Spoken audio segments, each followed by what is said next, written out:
What's up, guys? It's HRVY, and you're listening to ICRT FM 100.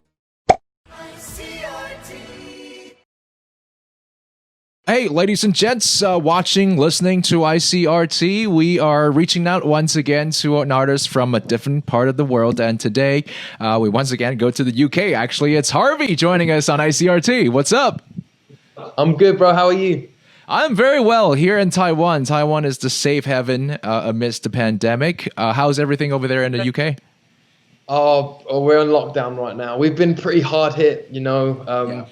It's been pretty serious, but I feel like it's starting to ease down a little bit now. And, the people that are catching coronavirus, that's going down as well. So I think we'll be okay. I think not much longer in lockdown, and then we'll be out and we'll be back to normal. Hopefully, fingers crossed. Yeah, fingers crossed, toes crossed. It's good to hear that. But recently, you actually came to our neck of the woods. You almost came to Taiwan, but you were in Indonesia and the Philippines, right? The Philippines, yeah. And I love going to those parts of the world. I love Asia. I love Philippines. It was so cool. I've been there a few times now. Yeah. But I've never been to Taiwan, if I'm honest. And I really want to come. I really want to come to Taiwan. Well, okay, let's figure out what your favorite food types are, and we'll see if Taiwan is the right place for you. Okay. I like rice. Okay. I love chicken. What else do I love? I love beef. I love pretty much all meats, if I'm honest. I love meat, so. Well, Yeah. okay, you're pretty much sold on rice and chicken already. Do you know, or of course you wouldn't know this, but okay, so here in Taiwan, our delivery system, when they go by categories, they have like fast food category, Thai food, Korean food. One of the categories says, and I kid you not, it just says chicken, because we eat chicken so much that we just chicken. Well, I would be absolutely fine living in Taiwan because chicken is my favorite thing. In the UK, we have a place called Nando's. Yeah. It's amazing, and it's just chicken, and it's just great. So yeah, I'll be fine living in Taiwan. All right. Well, looking forward to you being here, and of course, you now have. 2020 is a big year for you. Actually, starting in a couple of years ago, you now have almost 5 million followers on IG, almost 4 on TikTok. Yeah. How do you feel now that there are millions of people who know who you are around the world? It's pretty crazy. You know what? When people ask me this, I never really think about the followers or numbers. But it's not until someone does, say you've got millions of people that have clicked follow and actually seen your face. It's like, that's actually quite a lot of people actually. No, it's really, really cool, and I'm very grateful. And like you said, I've been doing this since I was 13. So a long time. I'm 21 now. So we're slowly getting there. We're slowly still building. Everything's a climb. But no, I love having the following, and it's really cool to have fans, especially around the world. I would never ever have imagined having fans in Taiwan or anywhere. So it's cool. Yeah, and I love the way you put it.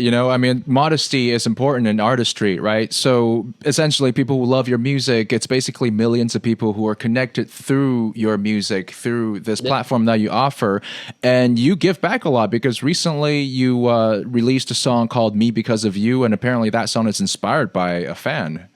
We were doing a writing camp, and I was checking through my Instagram, just looking at comments because I do. And one of the fans commented, "I'm only me because of you," and I just love that line. It just stuck with me in my head. Yeah. And we're in the writing session. I was like, guys, let's scrap what we're doing. Let's put it to the side. Because I've just seen this line, and it's amazing, and we've got to use it somehow. And they saw it and heard it, and we wrote the song that day. And I was like, this genuinely came from a fan. And it's cool because I'm only me because of them, if that makes sense. So it was like a really nice little moment. And I've gone back to try and find the comment, and I literally can't find it anywhere.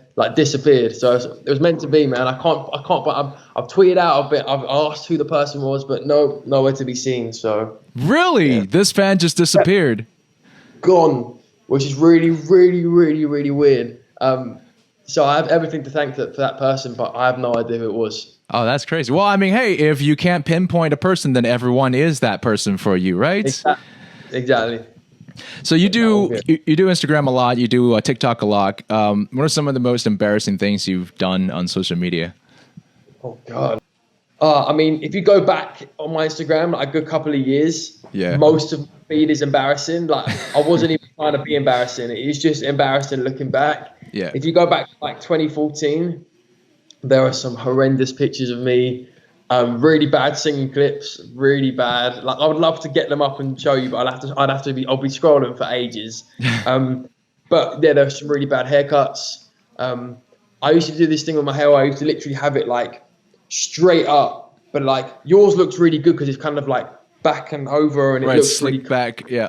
slick back. Yeah, mine kind of just went up vertically, and it was just so bad. And I thought I looked so good as well. That's why it's really embarrassing. So, there's not any specific moments. Just most of my upbringing on Instagram is very embarrassing. Yeah, but it really depends on the era of that kind of hairstyle, right? I mean, in the 80s, David Bowie was rocking the whole, it's a different. Yeah, I suppose. No, I get that. I mean, time to change. I'm sure in a couple years' time, in a couple months, I'll look back at this and be like, what was I doing? But who knows? All right, okay, so on Instagram, recently you basically showed everyone your house from your car, whom you named, by the way. Do you want to share with everyone how you named your car? Yes, so it's BMW. So it is Brittany, Millie, Williams. Yeah, always got to remember it. I get confused in my head, but we just call her Brittany. Yeah, it's actually one of my friends who helped me name it as well. Actually. Oh, okay. Yeah, but she's a great car. I love my car. All right, love it.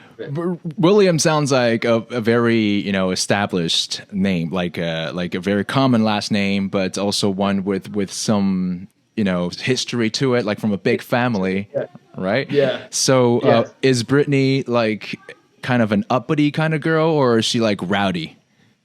She's Brittany's rowdy, but she can be very. She's from a classy family. Do you know what I mean? Yeah, exactly. She's had a classy upbringing, but sometimes she just does want to let loose a little bit and go a bit wild. So that's why her name's Brittany. Just a little bit on the edge. But yeah, Millie Williams is a bit more regal. It's a bit more And it is a beautiful car, by the way. I'm envious, and I'm envious of your two dogs. What was it, Bear and Teddy? Teddy and Bear. Yeah. Teddy and Bear. Yeah. So Teddy's like the older one. And I've had him for quite a long time now. He's such a cool dog. Sometimes you don't know whether he's going to attack you though, in like a cute way. But yeah, I love him. And we've recently got Bear. I think last Christmas. So yeah, December. And such a cool dog. Bear is the coolest little dog ever. But he's recently learned how to bark. Oh no! And honestly, well, I can tell you, it's the most annoying thing you've ever heard in your life. Because it's not even like a grunty bark. It's like a yap. Yeah, and it just goes on for ages, and it's just god. He's a Pomeranian mix, right?